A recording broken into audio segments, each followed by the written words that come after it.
И каково же их положение, когда они хвастаются, пересылая фотографии еды, упоминая ее название и количество в социальных сетях? И какой же будет великий спрос с тех, кто выставляет на показ эти вещи, забывая выразить благодарность Аллаху и забывая о судьбе нуждающихся? А разумный человек, когда Аллах дарует ему милость, он пользуется ею в установленном шариатом порядке.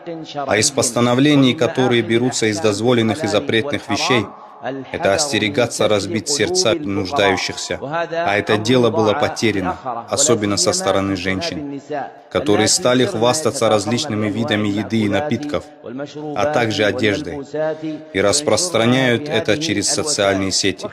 Точно так же в этом участвуют и многие мужчины. Таким образом, человек должен помнить, когда он выставляет эти фото на обозрение, что его спросят об этом перед Аллахом в судный день.